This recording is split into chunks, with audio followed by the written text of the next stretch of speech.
Buenos días. En nombre del equipo de SOS Telemedicina de la Facultad de Medicina de la Universidad Central de Venezuela, que coordina el doctor Héctor Arrechedera, quiero darle la más cordial bienvenida a la Teleclínica Embarazo de Alto Riesgo, la cual me honro en coordinar. Mi nombre es Judith Oromerlo y soy profesora de Clínica Obstétrica de esta facultad. Quiero recordarles que estas teleclínicas nos llegan por una alianza estratégica realizada entre la Universidad Central de Venezuela y la Universidad de Nuevo México en Albuquerque, Estados Unidos de Norteamérica. En la mañana de hoy, y como ustedes habrán podido ver a través de las tarjetas de invitación, nos vamos a referir a un tema prácticamente desconocido por nosotros. Por tanto, queremos tener una primera aproximación a este tema con carácter informativo para toda la población de salud pública, de salud de nuestro país.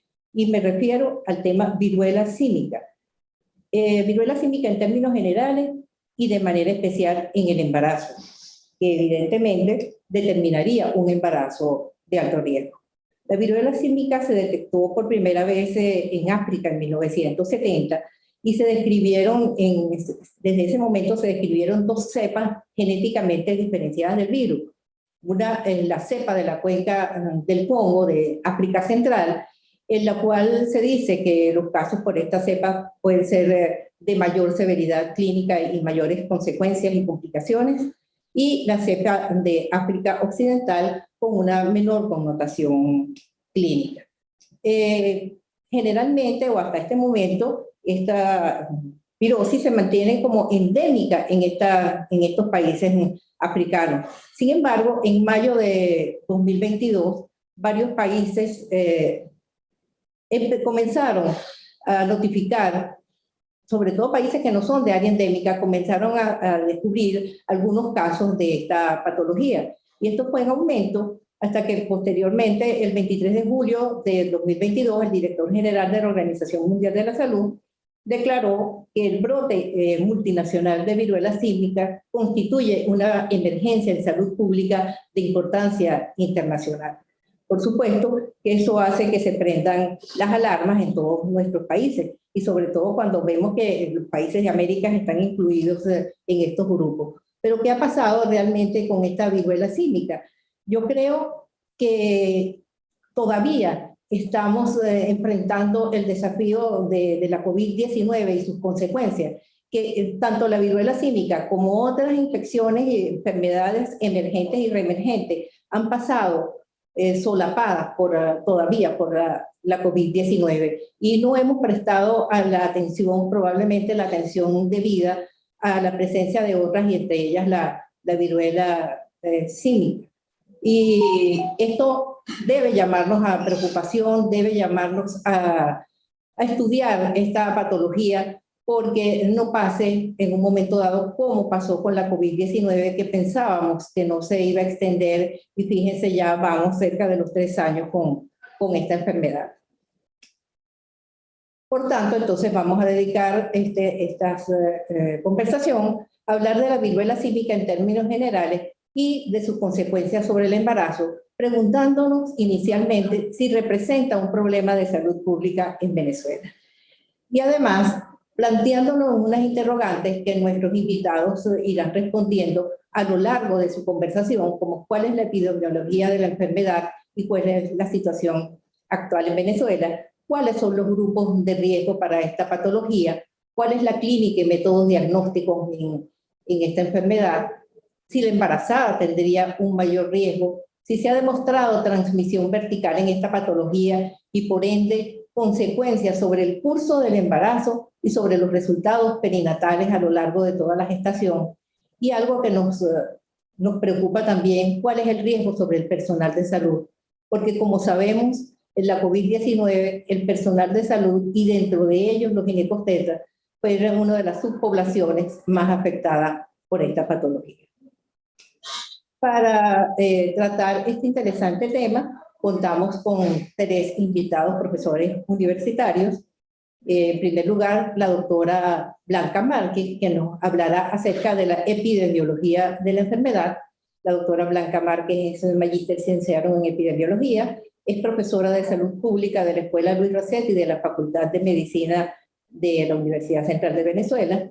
En segundo lugar, los aspectos clínicos de la enfermedad que serán enfocados por la doctora Carla Lozada, quien es médico internista, especialista en medicina del embarazo, profesora de clínica médica y terapéutica de la Facultad de Ciencias de la Salud de la Universidad de Carabobo, y cerrará el panel de intervenciones el doctor Carlos Cabrera Lozada, quien es doctor en medicina, especialista en obstetricia y ginecología, director del curso de especialización de medicina materno-fetal de la maternidad Concepción Palacio, adscrito a la Universidad Central de Venezuela. Así que esperamos que sea de provecho de ustedes estas intervenciones y vamos entonces a darle la palabra a la doctora Blanca Márquez, quien nos hablará acerca de la epidemiología de la enfermedad. Doctora Márquez. Bueno, muy buenos días para todos ustedes. Agradecida al doctor Carlos Cabrera por la invitación y al equipo que conforma el doctor Héctor Arrechedera y la doctora Toro para estar hoy con ustedes en esta mañana de hoy, hablar un poco de monkeypox, la vigilancia y la epidemiología de esta enfermedad que en algún momento desconocida para muchos, pero que entra en rigor ahora en el mes de mayo cuando se empiezan a hacer notificaciones de casos a nivel mundial. El monkeypox está identificada en el clasificador internacional de enfermedades en su 10ª revisión con las letras B y los numerales 04. Mi nombre es Blanca Márquez, soy médico epidemiólogo, trabajadora en la Escuela Recetti, en la Cátedra de Salud Pública, y he ejercido funciones como epidemiólogo en una unidad sanitaria o en un distrito sanitario, en un servicio de epidemiología acá en la ciudad de Caracas desde hace 28 años de actividad laboral. ¿Qué es el monkeypox? El monkeypox es una enfermedad, una zoonosis, es una enfermedad producida por virus de la familia de los octomisovirus, con características muy similares al virus de la viruela. Esta enfermedad también recibe otros nombres como la viruela del mono o la viruela del simio o viruela símica. Como bien mencionaba la profesora Toro en su introducción, pues sí es una enfermedad que estaba circunscrita endémicamente hacia la zona del continente africano, en lo que es la República del Congo y en los países de la zona del oeste de este continente, de los países de Liberia, Nigeria, Sierra Leona, y en dos lados como han sido identificados por los especialistas en el área de la virología, uno más agresivo, otro menos agresivo, pero con tasas de letalidad que no llegan a superar al 11% desde el momento en que fue descrita esta primera, cuando fue identificado este agente infeccioso, que fue en el año 1958 en un laboratorio en la ciudad en Dinamarca, en un laboratorio danés. Los brotes de la viruela se mantienen activos en estas zonas endémicas del continente africano, como mencionaba, con una tasa de letalidad que oscila entre un rango de 3 al 11%, que han sido descritos brotes en otras entidades en otros momentos históricos, como el que ocurrió en los Estados Unidos en el año 2003, por la introducción de animales trasladados o llevados desde el continente africano hacia ciudades de los Estados Unidos, generando brotes que fueron controlados inmediatamente en el momento que se notificaron los primeros casos. Hubo una contención para evitar la diseminación del virus y por ende la presencia de la enfermedad. En vista de que en los primeros meses de este año se comenzaron a detectar casos de la enfermedad en países fuera de los focos endémicos, la Organización Panamericana de la Salud, el 20 de mayo, emite una alerta epidemiológica de la situación y ese alerta genera para todos los países miembros que se preparen en diseñar protocolos de trabajo para la vigilancia epidemiológica, razón por la cual el Ministerio del Poder Popular para la Salud de la República Bolivariana de Venezuela emite un protocolo de vigilancia epidemiológica de la viruela símica con fecha mayo del 2022, donde define lo que tenemos que utilizar como orientación desde el punto de vista clínico y desde el punto de vista epidemiológico para la detección de casos. El caso clínico lo define como el individuo que presenta un RAS o un eczema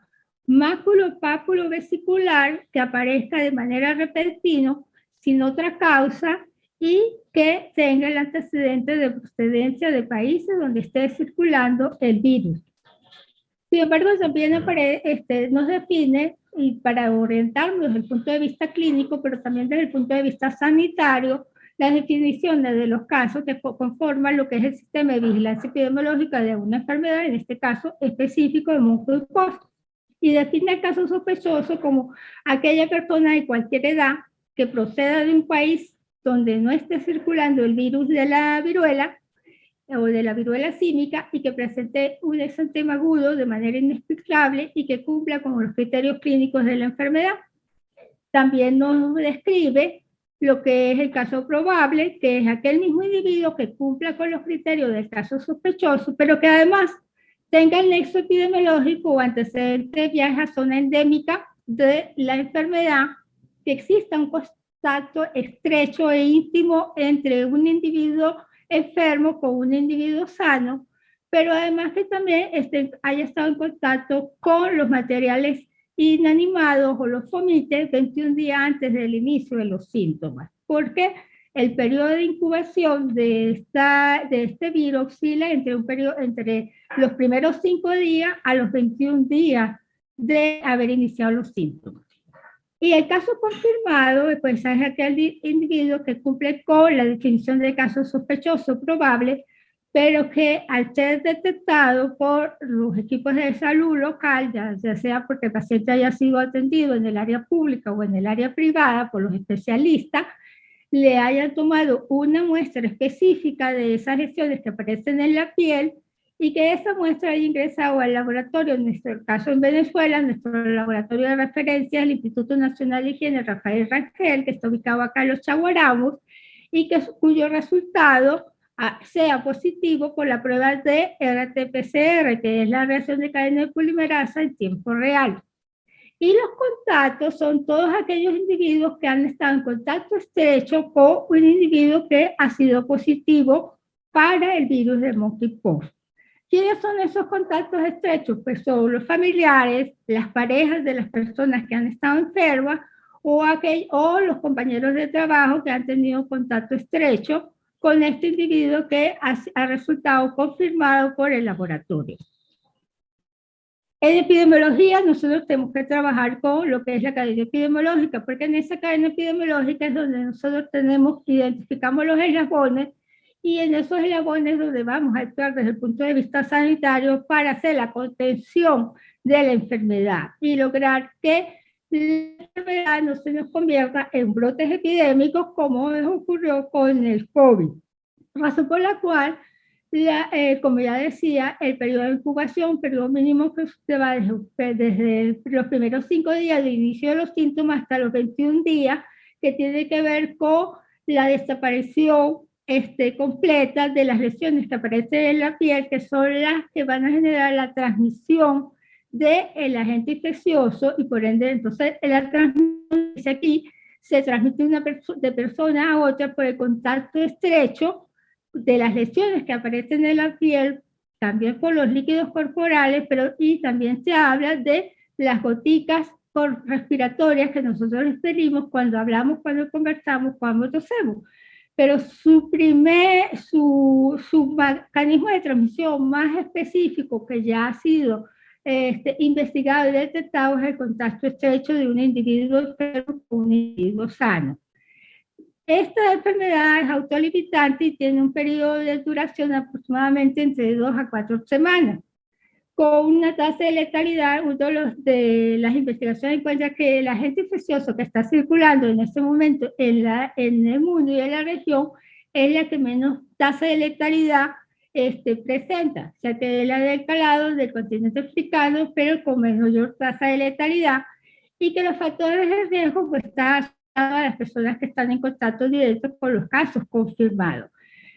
En cada uno de estas labores, una de las medidas de control que debemos anunciar, enunciar y ayudar a que los casos y los contactos se eviten y se conviertan esos contactos en casos, es evitar el contacto estrecho cercano con las personas que están infectadas, enfermas, siempre y cuando no logremos hacer estigmatización de la enfermedad, porque tiende a generar ruido y daño al individuo que está enfermo. Entonces, evitar ese contacto, el lavado frecuente de las manos, que es una de las medidas universales que muchas veces dejamos a un lado, y mantener el uso del cubreboca cuando tenemos personas que están confirmadas, que están con los síntomas, y de esa manera pues vamos también a cortar la transmisión de la enfermedad.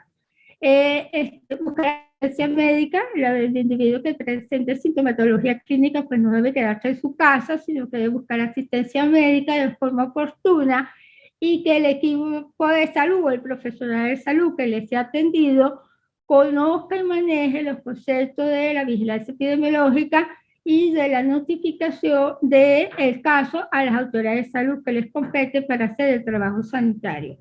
Un trabajo sanitario que requiere de mucha empatía, de mucha comunicación, porque muchas veces los contactos se dificultan porque el individuo que está infectado no quiere referir quiénes son sus contactos estrechos para hacer un trabajo de investigación, de monitoreo y seguimiento de los mismos, porque además es una vigilancia de 3 semanas para identificar que ese contacto no se convierta en un caso infectado.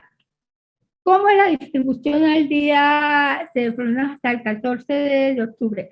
En uno de los documentos de la Organización Panamericana de la Salud, si miramos del lado, la imagen que tengo acá, estoy señalando con el marcador, con el apuntador, pues el brote se inició en los países de la zona europea, principalmente en España, Portugal, Reino Unido, y fueron los países que hicieron las notificaciones a las autoridades de salud, en este caso los organismos internacionales, de una situación que les estaba ocurriendo que era nueva. 1.423 casos confirmados, de las cuales 1.243 fueron detectados en estos países europeos. Y al 14 de octubre tenemos 109 países afectados con notificaciones de casos de la enfermedad confirmados por laboratorios, de los cuales 102 son países donde nunca había circulado el virus de monkeypox, ¿verdad? O el virus, y los 7 países endémicos, que son los de la República Africana del Congo y de la República Africana de la zona del oeste del continente africano. Hasta este momento, hasta el 14 de octubre, es decir, hace unas semanas atrás, la Organización Mundial de la Salud había recibido la notificación de un total de 73.288 casos con 28 defunciones, de las cuales 72.428 pues son casos en países no endémicos, como fueron llamados inicialmente, para esta enfermedad. ¿Cómo está la región de las Américas hace 2 días, el 17 de octubre? Pues el 64,7% de los casos notificados a nivel mundial corresponde a la región de las Américas, es decir, que más de la mitad de los casos reportados a nivel mundial están ubicados acá en nuestro continente. 47.309 casos, de los cuales 196 son probables, con o sin notificaciones. Lo que está, las barras que están esto por semanas epidemiológicas, las barras en color azul, pues son los casos que han sido notificados por los diferentes entidades federales de los Estados Unidos. Luego tenemos Brasil, que está identificada con el color gris, y luego tenemos Colombia, que está con el color azul más clarito. Es decir, que tenemos casos de la enfermedad en nuestro continente, por supuesto los Estados Unidos con la mayor incidencia de casos, pero luego le sigue en Sudamérica, Brasil, con muchas de las provincias de Brasil, Colombia, Perú y Chile. nosotros también, Venezuela, pues ha estado realizando la vigilancia epidemiológica de la enfermedad de los casos que han llegado y, y tenemos hasta ahorita un reporte de 10 casos. La epidemiología en el tiempo de esta enfermedad, pues bueno, como mencionaba la doctora Torres, y acá también lo describe, y todos los documentos que han salido a partir de esa notificación de mayo, el 20 de mayo la Organización Mundial recibe la confirmación de 26 casos en 31 estados que no son miembros. El 17 de junio, pues hay este reporte de los 1.423, y en reuniones consecutivas de semanas, la Organización Mundial de la Salud la declara como una enfermedad, una SPPII, que es un evento de salud de interés internacional, según el documento que nos rige, o la Constitución de Salud que nos rige a nivel internacional, como es el Reglamento Sanitario Internacional. Entonces se nos convierte en una enfermedad que tiene que ser de notificación obligatoria en los países miembros de la organización, y es nuestro deber, y es nuestro deber como ciudadanos, como trabajadores de salud, y ante la presencia de un caso que cumpla con los criterios clínicos sospechosos, debe ser notificada a las autoridades de salud sanitaria del país correspondiente. Bueno, el 1 de septiembre, pues Estados Unidos y Brasil eran los países con mayor reporte de casos. Sin embargo, ya le mencionaba en la lámina anterior que en este momento siguen siendo los países con la mayor incidencia de casos. La epidemiología en persona, pues monkeypox, en los estudios, los trabajos iniciales desde ese primer anuncio del mes de mayo, es una enfermedad que está predominando más en el sexo masculino, en las etapas edades de la vida, en la etapa joven de la vida, entre los 18 y 50 años principalmente. Está el antecedente epidemiológico, que es una enfermedad donde está involucrado las relaciones o el contacto estrecho de hombres con hombres, y principalmente de aquellos hombres que tienen múltiples parejas, y que, bueno, evidentemente este brote inició de un evento masivo en la zona en una de las islas del continente europeo, en España, y que actualmente en los documentos que se recogen de la Organización Panamericana de la Salud hay reportes también de mujeres enfermas, diagnosticadas, confirmadas para la enfermedad, con la notificación de 177 casos, de las cuales 5 estaban embarazadas. Entonces, bueno, ya no solamente está afectando a un colectivo o a un grupo de riesgo específico de hombres con hombres, sino que ya estamos teniendo notificaciones de mujeres enfermas, pero además mujeres embarazadas, que hay que estar muy vigilante de esta condición, porque no sabemos cuál va a ser la evolución desde el punto de vista clínico de ese embarazo, que ya nos aportará la información los siguientes expositores. Bueno, como mencionaba, Venezuela el día 18 de octubre, es decir, hace 2 días, le ha reportado a la Organización Panamericana de la Salud 10 casos. Nosotros llevamos un reporte de 10 casos, de los cuales los 3 primeros se conocieron a través de las redes sociales, con el antecedente de que procedían de países endémicos o países que estaban haciendo notificaciones de casos, como fue el primero que procedía de España, y el segundo y el tercero que venían de Perú y de Brasil.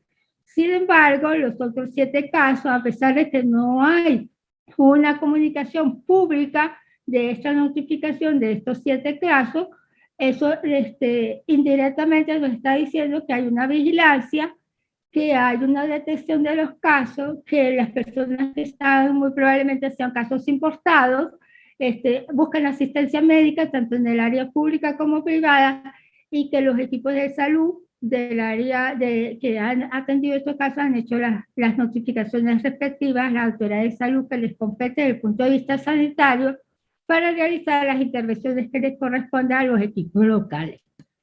Hay un instrumento de recolección de datos, que es la ficha de vigilancia epidemiológica, diseñada por la Dirección Nacional de Epidemiología, que fue identificada como el síndrome febril eruptivo vesicular, y que aparecen pues todas las variables desde el punto de vista social, desde el punto de vista de identificación, pero así como las variables desde el punto de vista clínico y de laboratorio, que debe llenarse, que tenemos que llenar que tienen que llenar los clínicos, porque el paciente pues va a ir muy probablemente a la consulta de infectología, a la consulta de dermatología, de medicina interna, y por supuesto al del obstetra y al de pediatra. Entonces, si es capaz de llenar esos instrumentos, y al ser una enfermedad de notificación obligatoria, estamos en el deber como ciudadanos y trabajadores de salud hacer ese reporte, porque como digo, nosotros tenemos que hacer, este es un organigrama, bueno, de cómo funciona históricamente los reportes desde los niveles locales hasta los niveles internacionales. Por supuesto, si el individuo hace el individuo enfermo o el individuo ha atendido a una red de atención médica público-privada, esa red pública está inserta dentro de lo que es el área de salud integral comunitaria, que es la unidad operativa de la estructura organizativa de la República Bolivariana de Venezuela. Esa notificación debe pasar a los ejes territoriales o distritos sanitarios, como se les llamaba anteriormente, específicamente a los servicios de epidemiología, y de allí a las direcciones regionales de epidemiología y posteriormente a la Dirección Nacional de Epidemiología, porque es el ente encargado de hacer los reportes a la Organización Panamericana de la Salud, cumpliendo con los enlaces que tienen los comités del Reglamento Sanitario Internacional. Los casos pueden ser identificados a nivel de la red de atención médica, pero también un caso puede ser notificado desde el laboratorio, el Instituto Nacional de Higiene, porque la muestra llega allí y el equipo que labora allí tiene el deber y la obligación de hacer el reporte a la Dirección Nacional de Epidemiología, y la Dirección Nacional de Epidemiología baja la información a las direcciones regionales de epidemiología de las entidades federales, y a su vez a las direcciones distritales o territoriales de epidemiología, para hacer el seguimiento y el monitoreo, ya no solo del caso, sino de los contactos, con la finalidad de realizar la contención. La contención pasa porque monkeypox, tenemos el problema, tenemos que prevenirlo, y la mejor manera de prevenirlo es informando para actuar. Pero si nosotros no queremos tener en el tiempo un número de casos, tenemos que realizar la contención, y la contención pasa por identificar el caso, por notificar el caso, por identificar los contactos, para hacer el seguimiento, para hacer el monitoreo y para educar en prevención, para evitar que esos contactos se nos conviertan en casos nuevos. Ya cuando tenemos casos notificados, porque se pierde la cadena de transmisión de la enfermedad o de los casos porque se convirtieron, los contactos pues se convirtieron en casos, entonces ya nos queda hacer un trabajo de mitigación, que es la atención de los casos, y seguir insistiendo en las medidas de prevención. Dentro de esas medidas de prevención, pues por supuesto está todo el uso del lavado de las manos, el contacto estrecho con los casos, el uso del tapaboca, y por supuesto uno de los elementos que nos han dicho y que ya en algunos países de la región donde ya tienen una incidencia de casos alta, el uso de la vacuna en los contactos estrechos y el uso del tratamiento en los individuos que son ya casos. Finalmente, pues todo esto nos corresponde a nosotros educar en salud, y para educar en salud pues tenemos que informar, y bueno, una de las tareas que tenemos hoy, estamos acá, es transmitir en un poco de tiempo lo que sabemos y el trabajo que está haciendo la gente a nivel de campo operativo. Les comentaba inicialmente que hay un trabajo que se está haciendo, y que si no se estuviera haciendo, quizás ya hubiese transmisión comunitaria en el país, y eso quiere decir que los profesionales de la salud que están viendo los casos están haciendo sus notificaciones. Debemos estar todos preparados y esperemos que no nos pase como el COVID. Muchísimas gracias. Muchísimas gracias a usted, doctora Márquez, por su exposición muy buena, muy clara, y nos permite ubicarnos en cuál es la situación del problema, no solamente en el mundo, sino específicamente en nuestro país. Y después, al final, hay algunas preguntitas que le quiero plantear. Vamos a darle la palabra ahora a la doctora Carla Lozada, Bien, para contemplar los aspectos clínicos de esta patología. Bueno, muchísimas gracias por la invitación al doctor Cabrera y a SOS Telemedicina de la Universidad Central de Venezuela por tomarme en consideración para esta telemedicina del día de hoy. Muchísimas gracias, un tema muy interesante y que vamos a exponer a continuación, como son los aspectos clínicos de la viruela símica. La doctora Blanca nos habló de la parte epidemiológica, la cadena epidemiológica, y vamos a ver ahora cómo los clínicos podemos diagnosticar y evaluar los aspectos de la enfermedad. Viruela símica, pues tenemos que conocer porque pudiese confundirse con otras enfermedades eruptivas o exantémicas. Las manifestaciones clínicas de la enfermedad en su periodo de incubación pueden ir de 6 a 16 días, pero estas pueden variar desde un tiempo de 5 a 21 días. Y la infección por monkeypox o viruela símica puede dividirse en dos partes o en dos fases. Una fase invasiva y una fase eruptiva o de erupción maculopapular. La fase invasiva o fase de invasión va de los 5 a los 5 días del contacto y se caracteriza porque el paciente presenta hipertermia, cefalea, lumbalgia, mialgias, artralgia, una astenia marcada y, muy importante, una linfadenopatía. De esta linfadenopatía vamos a hablar más adelante porque es importante para hacer diagnóstico diferencial con otras enfermedades. Y la fase eruptiva se presenta del día 1 al día 3 posterior al inicio del periodo febril. La erupción maculopapular, que se presenta 1 a 3 días después del inicio de la fiebre, se presenta con mayor porcentaje en la cara, extremidades superiores, región palmar, y en las extremidades inferiores, en la región plantar, y menos frecuente en el tronco. En la fase invasiva vamos a notar que hay una linfadenopatía y esta linfadenopatía es una linfadenopatía dolorosa y esto es un diagnóstico diferencial importante con otras enfermedades virales exantémicas como es la varicela propiamente, el sarampión y la viruela. Así que este es un elemento muy importante a tomar en cuenta para hacer el diagnóstico diferencial con otras enfermedades eruptivas o exantemáticas. En cuanto a la erupción maculopapular, el 95% de los casos o los pacientes van a presentar erupción en cara. Un 75% es una erupción a nivel de la región palmar y plantar. 70% en la mucosa oral. Un 30% a nivel de los genitales y un 20% a nivel de la región conjuntival y corneal. Esto es bien importante conocerlo porque de esta manera vamos a podemos hacer inferencia de las complicaciones que puede presentar un paciente con monkeypox. Aquí podemos ver cómo hay un predominio de la presentación de las lesiones a nivel de la cara y la región palmar. Aquí tenemos lesiones en piel y las lesiones en la mucosa orofaríngea. Aquí una lesión, varias lesiones en la lengua, en la mucosa. Bien, esa erupción va a pasar por una especie de secuencia.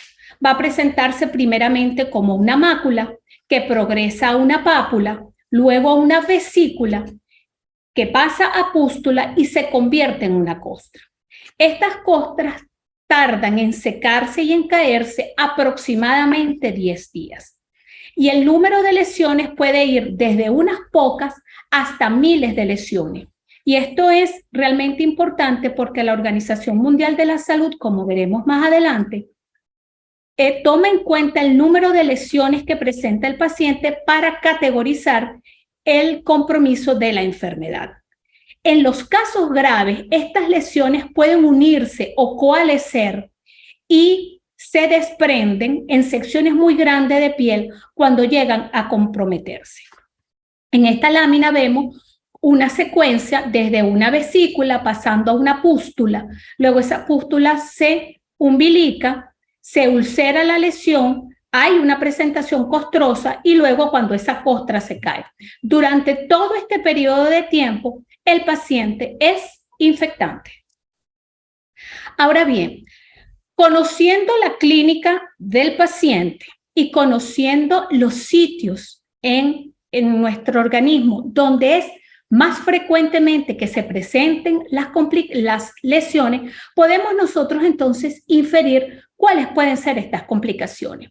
Las más importantes son una sobreinfección bacteriana de la piel, generalmente por gérmenes gram positivos, cicatrices permanentes en la piel, y estas pueden ser unas cicatrices no retráctiles, hiper o hipopigmentación de acuerdo al tipo de lesión que se presente, cicatrices corneales permanentes que pueden llevar a la amaurosis por lesiones presentes en la córnea y en la conjuntiva ocular. Neumonías, deshidratación. Esta deshidratación se puede dar porque hay lesiones a nivel de la mucosa oral, el paciente presenta una intolerancia a la vía oral y puede haber deshidratación, pero también porque puede presentarse el compromiso a nivel de todo el sistema gastrointestinal. Sepsis, generalmente punto de partida, piel o respiratorio, encefalitis y la muerte. Se describe que la muerte es poco probable en este tipo de virus que está circulando y que la mortalidad se ha asociado más a las complicaciones que presenta el paciente.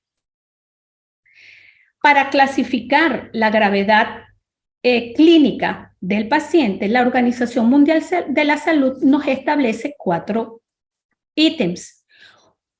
Enfermedad leve, cuando las lesiones son menos de 25 lesiones en piel. Una enfermedad moderada, cuando hay de 25 a 99 lesiones en piel. Una enfermedad grave, cuando hay de 100 a 250 lesiones en piel. Y muy grave o crítica, cuando hay más de 250 lesiones en piel.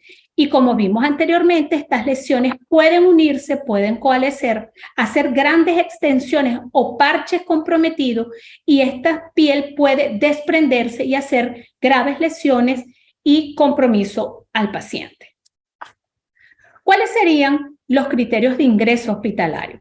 Porque esta es una enfermedad que, como vimos, es autolimitada y que debería comportarse en este brote de una manera un tanto benigna. Pero ¿cuáles serían los criterios para ingresar a un hospital o a una entidad clínica? Pues que el paciente presente una infección respiratoria baja tipo neumonía con o sin dificultad respiratoria, que haya compromiso del sistema nervioso central expresada en una encefalitis o meningitis, que haya lesiones oculares porque hay riesgo de pérdida de la visión, haya dolor ocular y haya alteración visual. Lesiones faríngeas que impidan la deglución de los líquidos y sólidos, y además estas pueden comprometer la vía aérea. Celulitis grave con compromiso orgánico expresándose en un cuadro séptico, punto de partida, partes blandas, fiebre persistente en pacientes inmunosuprimidos, una proctitis muy importante que requiera la analgesia endovenosa o el reposo de la vía gastrointestinal, la deshidratación, que la mencionamos anteriormente, vómitos o diarreas persistentes y el cuadro séptico.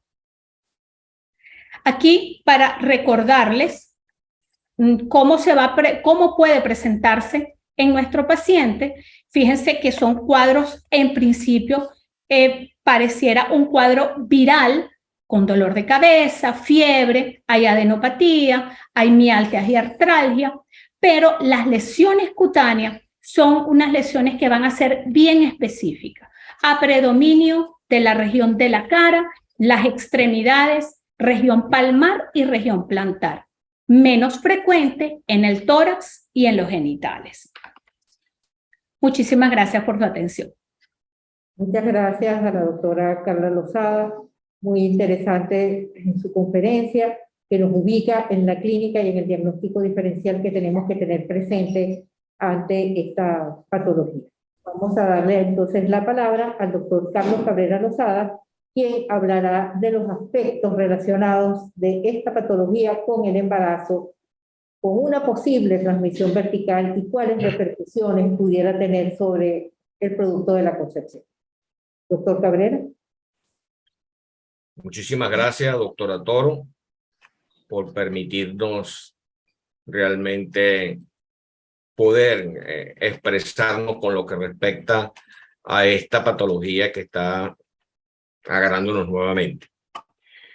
Viruela símica y el embarazo. Aquí vamos a hacer algunas consideraciones porque vamos a trabajarlas por premisas. La primera premisa que vamos a tener es que la descripción que se ha hecho de este brote ha sido hombre-hombre. Entonces, independientemente de la condición y de la preferencia sexual que se tiene, lo importante aquí es no estigmatizarla, que no se le ponga un apellido a la condición sexual, sino que, bueno, se ha visto por ahora en hombre. Pero es muy razonable pensar que se van a reportar casos en mujeres y fundamentalmente va a haber también en embarazo que vamos a tener que enfrentar nosotros como ginecobstetra. ¿Por qué consideramos que el embarazo va a tener una circunstancia especial? Porque la respuesta inmunitaria celular que se debe a las células TH1 y la humoral a la TH2 hacen que haya una atenuación fisiológica durante el embarazo. Y teóricamente esto incrementa la susceptibilidad y la virulencia que va a aumentar con la gestación. Es razonable entonces pensar que en algún momento van a aparecer casos en las gestantes. La premisa 2, por la cual lo vamos a tener, es que la erradicación de la viruela, la originaria, y el consiguiente cese del programa de vacunación a partir de 1980, hace dos consideraciones importantes. A pesar de que la mayoría de los virólogos dicen que la protección con la vacuna que se utilizó contra la viruela ya no nos va a dar una protección importante, pero queda como la duda porque no está demostrado. Pero lo que sí es cierto es que la OMS dice que la edad reproductiva es de 15 a 45 años, lo que significa que después de 1980 todas las pacientes están en una condición de no vacunados. Y yo diría que un 90% de los ginecobstetras tampoco están vacunados. Por lo tanto, están en riesgo de poder contraer la enfermedad en un momento dado. En esta premisa 2, ¿por qué? Bueno, porque el virus, el poxvirus, tiene 17 proteínas por las cuales él puede unirse a la superficie celular. Y entonces lo hace muy complejo la función de entrada en la célula para poderse establecer. El receptor viral en el humano no está especificado como una célula huésped. O sea, como mostraron ya en las partes anteriores, la clínica es en diversas partes del cuerpo, pero se tienen que unir las células dianas, que son las donde se va a transmitir, que es en el tracto respiratorio y en la mucosa, sobre todo en la mucosa oral. Y un detalle importante es que se demostró que las células placentarias expresan receptores y que son las células del trofoblasto que pueden contaminarse con este tipo de virus. Se dice que el 10% de las células trofoblásticas a término podrían entonces infectarse in vitro con el virus. Esto ya está demostrado. El 10% de las células trofoblásticas in vitro se lograron infectar. Ahora, el procedimiento es ¿cómo desarrollamos esta premisa? Bueno, es una zoonosis que se convierte en endemia global cuando se expresaba de que los animales, sobre todo los animales exóticos que se traen de diferentes partes del mundo, han hecho que una enfermedad que estaba en África haya pasado en el continente americano de una manera importante. Se dice que 213 millones de embarazos ocurren anualmente y que lamentablemente el 89% se da con los recursos limitados.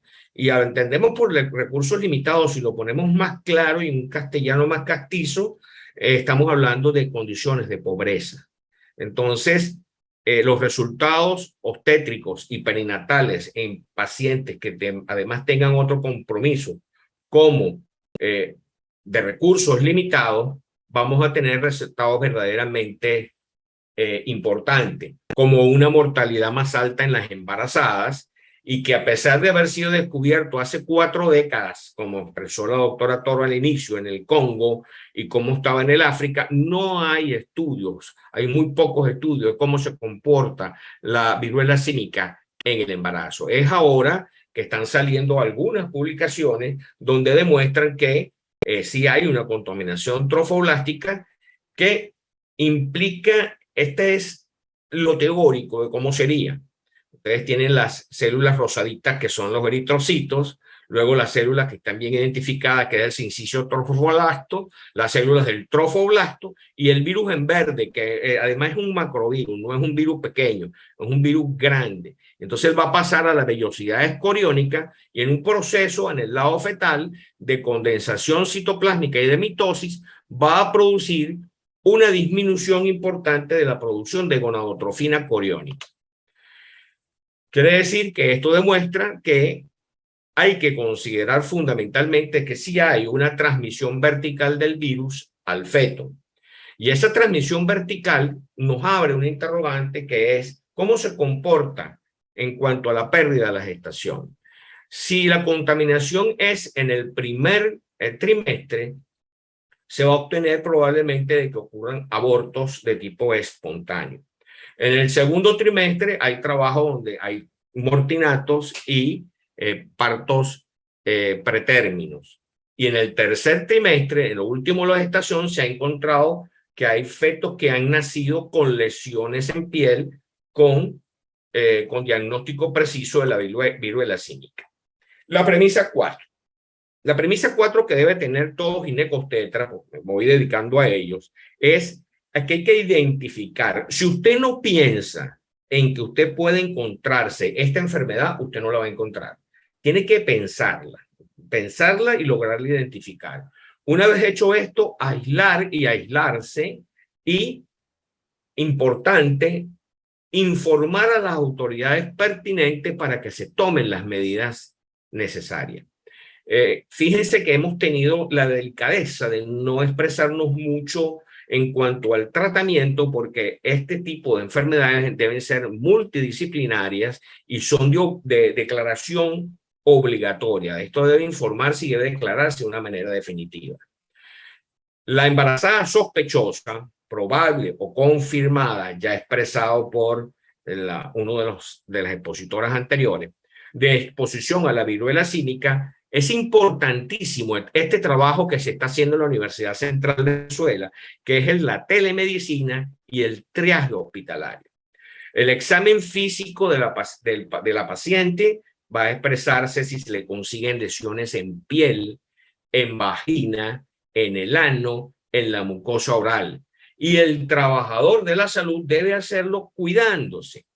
¿Qué riesgos tenemos, mis queridos compañeros? Que ya estamos cansados de una pandemia que nos tiene 3 años cuidando y ya la gente está desestimando la COVID. Y por ahí se dice que descuidarla pudiera ser importante, pero yo creo que es que estamos descuidando todo. Volver a decirle a las personas que deben cuidarse con respecto a otra patología, ya lo ven como escandaloso. Ya a muchas personas nos estorba la mascarilla, el uso de la mascarilla, el distanciamiento físico. O sea, eso nos pasa, pero tenemos que recordar profundamente que la especialidad diana que se implicó en la letalidad, por lo menos en nuestro país, fueron los ginecobstetras. Y entonces usted debe estar muy pendiente de pensar y establecer las características de la paciente que tiene al frente. Si está sintomática con un contacto sospechoso, probable o confirmado de viruela símica, usted tiene que tomar las medidas de las cuales estamos hablando. Si usted tiene una paciente que está sintomática, que tiene la erupción característica, como ya fueron expresadas, en cara, genitales, plantas y palmas, con hipertermia de 38 grados centígrados, dolor de cabeza, cefaleas, ¿verdad? La linfadenopatía, dolor o irritación de garganta y boca y lesiones en faringe, usted debe solicitar la reacción de cadena de polimerasa, como fue dicho, la RT-PCR, o pruebas serológicas. En la sintomática, en la orofaringe, sangre, orina, secreción vaginal, nosotros los ginecobstetras, ¿no? Que sí. En la sintomática, lesiones de piel, mucosas, incluyendo la secreción. Y descartar por laboratorio que no sea un herpes simple, un herpes zóster, un problema de sífilis o alguna de las otras enfermedades que pudieran estar implicadas.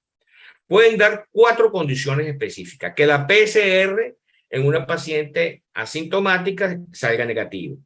Que la PCR en una paciente asintomática salga positiva.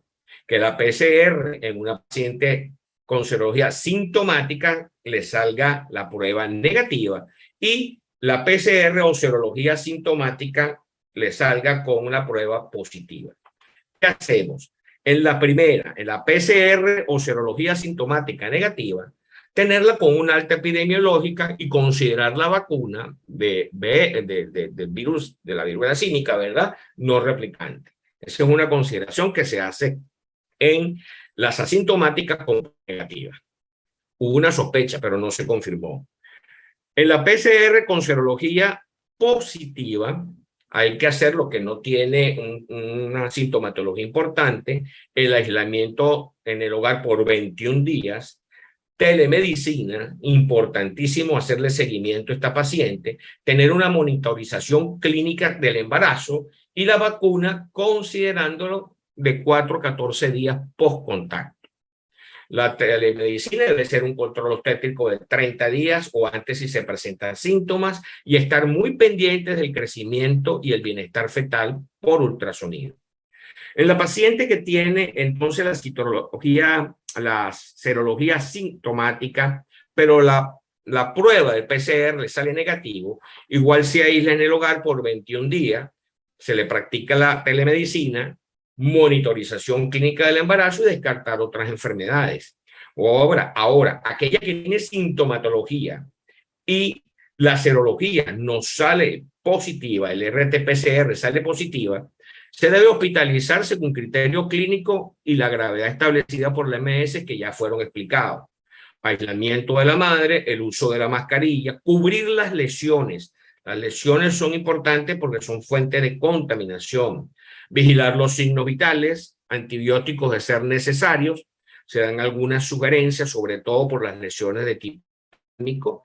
Hay algunos antivirales que se pueden utilizar y principalmente el ginecobstetra tiene que evaluar el bienestar fetal, la viabilidad en el primer trimestre, en el segundo trimestre la biometría, la anatomía, el líquido amniótico y la cervicometría para ver cuál es el comportamiento y en el tercer trimestre la biometría, la anatomía, el índice de líquido amniótico y evaluar por Doppler cuál va a ser el pronóstico.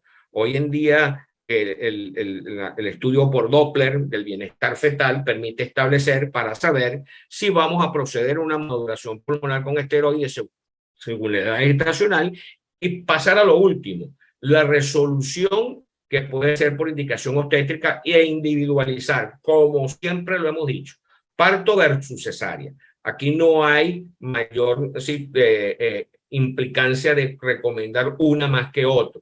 La que sea obstétricamente apropiada es la que debe atenderse. La atención en aislamiento siempre con equipo de protección personal, todo el personal que lo vaya a atender. Lo posible, lo ideal, sabemos que fue imposible con la COVID, pero lo vamos a sugerir igualito. Uno debería tener una PCR del líquido amniótico, de sangre del cordón, de la placenta, del recién nacido, aislar a la madre y que esté positivo y si el recién nacido es negativo, expresarle que hay que estar pendiente, se deben aislar y el consentimiento de la PCR por si presentan lesiones. La lactancia materna dependiendo del estado de la madre y de la PCR.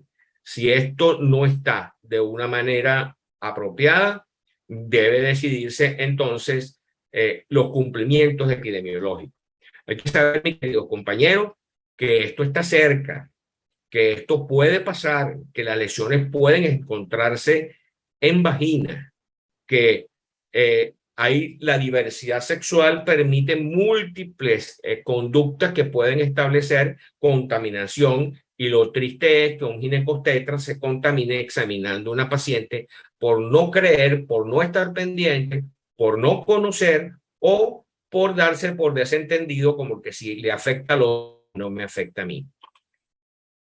La viruela símica, entonces, la recomendación que se hace por la Organización Mundial de la Salud, que todo caso sospechoso de viruela símica debe hacerse el hisopado de lesiones, costras y fluidos vesiculares, el PCR en tiempo real para el ortopoxvirus. Si es negativo, descartar la viruela símica, y si es positivo, hacer la prueba del PCR en tiempo real de la viruela símica para ver la secuenciación. Si resulta negativo, pues se descarta la viruela símica. Y si el caso está positivo, es confirmado y debe entonces informarse al Poder Popular para la Salud y la Organización Panamericana de la Salud, quien informará a la Organización Mundial de la Salud en un plazo de 24 horas según el Reglamento Sanitario Internacional.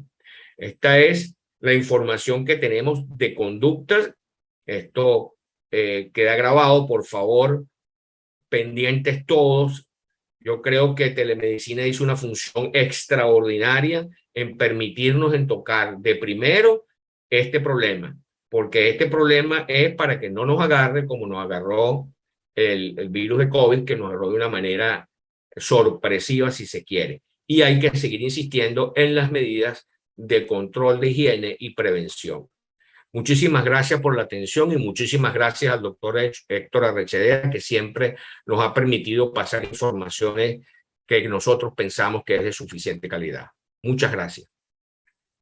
Muchas gracias al doctor Cabrera por su excelente conferencia y también por ponernos en contexto con relación a lo que esta patología pudiera o puede representar durante la gestación. Tengo aquí un pequeño grupo de preguntas que me gustaría que las respuestas fueran breves para poder darle cabida a todas ellas. Y la primera pregunta se la voy a plantear a la doctora Blanca Marcos. Y se refiere, ¿cómo usted, como un epidemiólogo de experiencia, ve la proyección de la patología? ¿Estamos en riesgo de que esto se extienda o esta patología probablemente quede así como está hasta este momento bajo paso? Ok, bueno, mire, justo uno de los documentos que emitió la Organización Panamericana de la Salud, que tiene fecha 13 de septiembre de este año, hicieron un estudio de análisis de riesgo para la región de las Américas. Con solamente 3 preguntas, de esa pregunta tiene que ver con la vigilancia epidemiológica, la detección de casos, el riesgo es alto, por la transmisión de la enfermedad, ya lo había dicho, lo estamos diciendo, que es en este momento una enfermedad por contacto estrecho entre personas y que, bueno, evidentemente se está manifestando en los hombres, pero ese contacto estrecho puede extenderse al resto de los grupos de riesgo, como son los niños, las embarazadas, porque, bueno, estamos todos rodeados, todos somos susceptibles y en cualquier momento vamos a hacer contacto, podemos ser contacto. Entonces, y además, la tercera pregunta que tiene que ver con la disponibilidad desde el punto de vista preventivo, que sería la vacunación para los contactos o el tratamiento para los casos, y en la región de las Américas, eso está totalmente circunscrito a los países donde han tenido la mayor incidencia de casos, por lo menos en Sudamérica. Entonces el riesgo para nosotros sigue siendo alto, va a ser alto para la región. Entonces, ¿qué aprendimos de COVID y qué debemos seguir aprendiendo para monkeypox? Que tenemos que aprender a detectar haciendo uso de esos conceptos que nos está emitiendo la organización y que están recogidos en los documentos nacionales y que, bueno, han sido muchas las intervenciones de profesionales de la salud. Tenemos que aprender los que estamos en el área de la salud y los que no están tan bien en la detección de los casos, pero en la búsqueda de la asistencia médica, en el monitoreo de los contactos y en el seguimiento de los contactos. Bien lo decía en estos días el doctor Esparza, si nosotros hacemos una buena contención en la identificación de los contactos, para contener, nosotros no deberíamos tener transmisión comunitaria. Pero si esa contención no se realiza, nosotros vamos a tener transmisión comunitaria y vamos a tener no solamente hombres que tengan relaciones con hombres enfermos, sino que vamos a tener población heterosexual enferma y vamos a tener mujeres que se infecten porque, bueno, pueden tener contacto con parejas, y recuerdo hace 40 años cuando HIV, y apenas yo era una estudiante de medicina, que muchas mujeres se infectaron y estaban casadas, y bueno, pero ¿cómo me infecté de VIH si yo tengo una sola pareja, ¿no? Entonces, bueno, todas esas interrogantes pueden volverse nuevamente a manifestar en este momento, y al cual nosotros tenemos, o sea, nuestra misión en este momento es la vigilancia, y la vigilancia está en informar para actuar. Y si este es el momento de actuar, tenemos que actuar con la información más clara, y evitar que tengamos una incidencia de caso y que tengamos complicaciones y muerte por esas complicaciones que da la enfermedad, como lo manifestó la doctora Carla en su presentación. Entonces sí tenemos un riesgo alto en la región y nosotros lo tenemos como país. No estamos exentos de no tener riesgos, lo tenemos. Y doctora Blanca, ¿tenemos algún mecanismo, digamos, para detección a la entrada del país de contactos, algún cuestionario que llenen los viajeros, los que entran al país, ya que tenemos diversos países y lo tenemos en nuestros vecinos? Lo tenemos en Brasil y lo tenemos en Colombia. La persona que bueno, mire, tiene alguna ficha, se le hace algún interrogatorio, porque pienso que por ahí debería comenzar la detección, la sospecha. Bueno, mire, la experiencia con H1N1, que recordaba que se llenaba un instrumento de recolección para ver si el individuo que entraba tenía fiebre, tenía tos, tenía congestión, luego con COVID. Al final, esos instrumentos pues como que se quedan en el vacío. La manera para hacer la detección es que el individuo que llegue al país, que venga con una clínica o que desarrolle la sintomatología 4 o 5 días después de ingresar al país, y va a buscar asistencia médica, porque es una conducta del ser humano. Cuando yo tengo un problema, cuando me lo evidencio, cuando me lo observo, ¿verdad? Porque esas lesiones son tan evidentes, tan claras y tan dolorosas, ¿verdad? Que ese individuo va a buscar asistencia médica. Va a ir al infectólogo, va a llamar al médico de cabecera, va a ir a una consulta de infecciones de transmisión sexual pública, va a buscar al internista, va a buscar asistencia médica. Está en el deber de nosotros como trabajadores de la salud pensarlo, bien lo dijo el doctor Cabrera.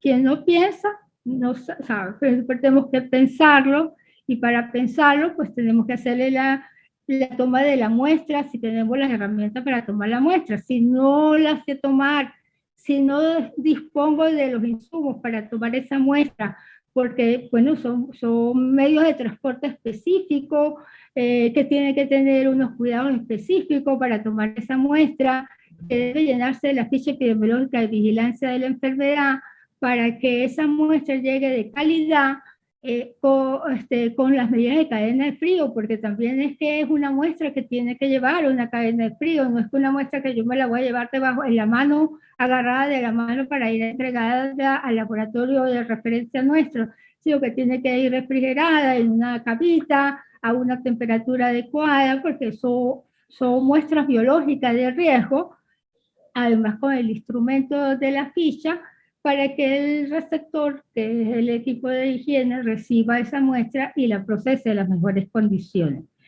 Una de las, bueno, la experiencia que tengo con la parte de epidemiología, por poner un ejemplo con sarampión, nosotros en sarampión no esperábamos a tener resultados para hacer las intervenciones, pero sarampión tiene vacuna, ¿verdad? Para cortar la transmisión. Como que pues, si yo tengo el caso, tiene criterios clínicos, tiene criterios epidemiológicos, tiene criterio de laboratorio, inmediatamente deberíamos hacer de una vez las intervenciones sin esperar el resultado. aunque los resultados, por lo menos los 3 primeros casos, los resultados fueron inmediatos, en 48 horas, 72 horas, para hacer el trabajo de intervención. Pero si ya yo desde el punto de vista clínico, epidemiológico y de laboratorio tengo esos criterios, el trabajo de intervención debe ser inmediato para evitar la incidencia de casos a lo largo del tiempo. Es la mejor manera. Pero para eso pues tenemos que estar haciendo lo que estamos haciendo hoy, informándonos nosotros para informar al resto de la población. Y aquí tenemos que informar a todos. O sea, no es solamente un problema del profesional que está en el área de la salud, es un problema de la sociedad, un problema donde todos tenemos que estar involucrados, donde todos tenemos que conocer y donde tenemos, porque al final la salud pública somos todos. Y en el país estamos los que estamos y en la ciudad de Caracas, pues nosotros estamos, pero tenemos también nuestra familia, entonces tenemos que cuidarnos y cuidarlos a ellos también. Ese es mi eslogan. Muchas gracias, Entonces, doctora. Doctora Carla Lozada, fíjese que usted nos habló de la clínica de la enfermedad, y la clínica de la enfermedad, bueno, parece bastante evidente y bastante florida. Y la doctora Blanca nos dice que nos vamos a basar prácticamente en la clínica. ¿Conocemos en esta enfermedad cuántos asintomáticos pudieran haber? Si el porcentaje de asintomáticos es elevado, porque los sintomáticos que van a consultar no nos preocupa, pero los asintomáticos, ¿qué pasa con los asintomáticos? Sí hay casos asintomáticos y ahí lo interesante y lo importante es la cadena epidemiológica. Conocer los hábitos y conocer los contactos. Cuando la doctora Blanca hablaba del instrumento de recolección, todos quisiéramos que los pasajeros que llegan de viaje pues pudieran manifestar la condición de salud con la que ingresan, porque de esa manera nosotros pudiéramos más tempranamente hacer la evaluación del paciente. Pero es muy difícil que estando propiamente asintomático el paciente vaya a manifestar los contactos que haya tenido o la epidemiología circundante. Lo va a hacer cuando presenta la sintomatología, sobre todo porque las lesiones son dolorosas, se presentan en la región de la cara, de las palmas y las plantas y buscan la alternativa del diagnóstico. Ahí es importante hacer entonces el diagnóstico diferencial con las enfermedades eruptivas, como tenemos la viruela clásica, el sarampión o varicela y rubiola, pero también tenemos enfermedades de transmisión sexual, como las tocó el doctor Cabrera, muy importante por las lesiones que se presentan en palmas y plantas, como es de la LUES, como es la sífilis. Pero entonces, sí hay un porcentaje asintomático, pero nosotros dependemos de la manifestación voluntaria del paciente que indique que él estuvo en contacto, que tiene un malestar y que pudiese tratarse de viruela símica. Pero hasta que no haga la sintomatología, todos los pacientes con este proceso de mialgias, artralgia, fiebre, cefalea, linfadenopatía dolorosa y erupción, pues debemos sospechar de viruela símica, tal cual lo hacíamos con COVID. Todo paciente con malestar es COVID hasta que se demuestre lo contrario. Y no podemos abandonar las medidas de protección. Ya hay una tendencia a relajarlas, pero debemos mantenerlas. No hemos todavía salido de COVID y estamos entrando en una nueva etapa con una enfermedad que estamos conociendo. Otra pregunta, doctora Lozada, es, aunque no hemos tocado tratamiento, pero la conducta inicial, cuando llega el paciente, ¿es terapia de apoyo solamente para la sintomatología general o se está planteando el uso de antivirales en estos pacientes? Sí, una vez que se sospecha el caso, el paciente debe aislarse y ahí hacerle la toma de las muestras pertinentes. Si son de las vesículas, si son de las costras y del área que esté afectada. Evaluar la evolución clínica y las manifestaciones clínicas de ese paciente y en un primer momento hacer la terapia va dirigida a la sintomatología que presenta el paciente. Malestar, fiebre, antialérgicos, cubrir las lesiones para evitar que éstas se infecten, mejorar el prurito y el dolor. Pero sí se están planteando el uso de antivirales. Hay antivirales específicos, pero estos tienen una indicación precisa en pacientes inmunocomprometidos, en pacientes que estén con contacto estrecho y continuo con la enfermedad, por ejemplo, como en los trabajadores de la salud, y categorizar el paciente que se va a indicar el antiviral. Hay varios tipos. Se están haciendo estudios con los diferentes tipos de antivirales, pero sí, ya se están planteando, pero hay protocolos de indicación para esos pacientes. Y con relación a la vacunación, está planteado, por lo menos, al menos en nuestro país, iniciar una campaña de vacunación, sobre todo para pacientes de riesgo, de mayor riesgo, aunque de acuerdo a lo que señaló el doctor Cabrera, por grupos etarios tenemos ya una gran población expuesta. ¿Está planteada la vacunación? Bueno, hasta donde nosotros tenemos conocimiento, no está planteada la vacunación masiva, sino sería solamente a aquellos pacientes contacto o al personal de salud contacto, pero no está planteada hasta donde yo conozco la vacunación masiva. Muchas gracias, A usted. doctor Cabrera. Nosotros y el embarazo. Siempre es un dolor de cabeza el embarazo, es un dolor de cabeza la exposición de los obstetras, y me siguen preocupando esas pacientes que son asintomáticas.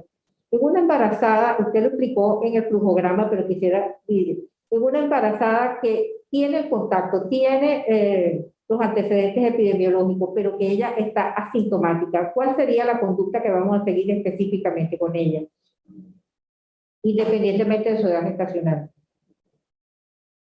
La conducta en específico sería tomarle la muestra. La muestra es la que nos va a decir qué sigue en la conducta. Si la RT-PCR sale negativo, pues no hay ningún problema. Pero de igual, si ella refiere el contacto, debemos seguirla por telemedicina fundamentalmente y decirle que un discreto aislamiento. Pues.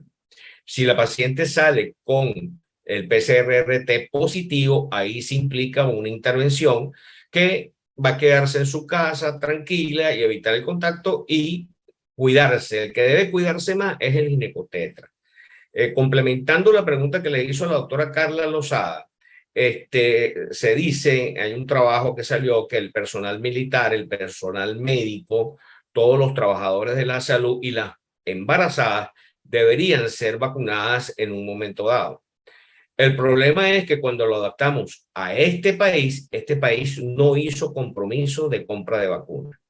O sea, otros países como Brasil, Ecuador, tienen compromiso y ya tienen vacunas y están procediendo a su personal de salud. Nosotros, si queremos, tenemos un caso sospechoso, positivo y queremos vacunarnos, no tenemos a dónde ir. Esa es la triste realidad que nos queda los ginecotetras. Por lo tanto, es protegerse mucho más. Con el asintomático yo no me preocuparía tanto, ¿no? En el sentido de que si hay un riesgo por los fómites y los aerosoles, como expresaba la doctora Blanca, pero el riesgo fundamental está en las lesiones activas. Las lesiones activas, la secreción antes de la costra, cuando se rompe la vesícula, al igual que la varicela, son las que son más contaminantes. Entonces, mi preocupación, doctora, es cuando el obstetra se confía, ve todo bien. Ahorita sabemos que en relación se está viendo las proctitis y obviamente por el ano, por la condición en que se vino. Pero cuando nos llegue con las mujeres, a lo mejor lo vamos a encontrar dentro de la vagina y solamente la vamos a ver cuando coloquemos el espéculo. Y al colocar el espéculo, si usted no piensa en esas lesiones, sino que se pone a pensar en sífilis, que también debe pensarla porque hay en el país, entonces es donde puede estar el riesgo de contaminación, porque te estás exponiendo directamente. Y sobre todo hay conductas impropias, por decir algo, pues hay gente que examina sin guantes, sino que coloca el espéculo con la mano, con una manera de ahorrar porque los guantes están caros en el país. Entonces, esas son las condiciones que nosotros tenemos que estar muy pendientes y no dejar de pensar en ellas. Cada paciente que entra puede ser posible. Hay que interrogarla. ¿Has tenido contacto? ¿Has tenido algún tipo de problema? ¿Te han salido ronchitas? Así como ya uno pregunta, ¿te ha dado COVID? ¿Está vacunada contra el COVID? Y entonces ya uno tiene una idea y siguen apareciendo desastres. No, yo no me he vacunado. O sea, los antivacunas siguen existiendo. Y hay pacientes con sintomatología que vienen a la consulta y le tosen a uno en la cara. O sea, de todo se ve. Y el ginecotetra tiene que estar pendiente de todo esto porque su contacto es muy íntimo, es muy directo. Y una pregunta que usted durante su exposición lo nombró y pasó, que es la conducta obstétrica propiamente dicha, la finalización del embarazo.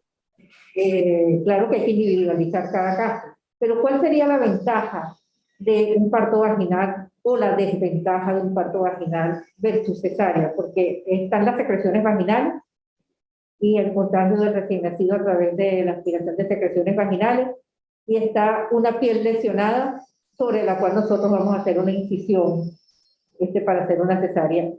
¿Cuál sería ahí, digamos, la gran desventaja o ventaja de una u otra conducta estética? Yo creo que la respuesta la ha dado usted misma. Si hay lesiones activas, que son raras, normalmente se ven en palma y planta, si hay lesiones activas en abdomen, lo mejor es no hacer la cesárea, no irse por ahí, es atender el parto por vía vaginal.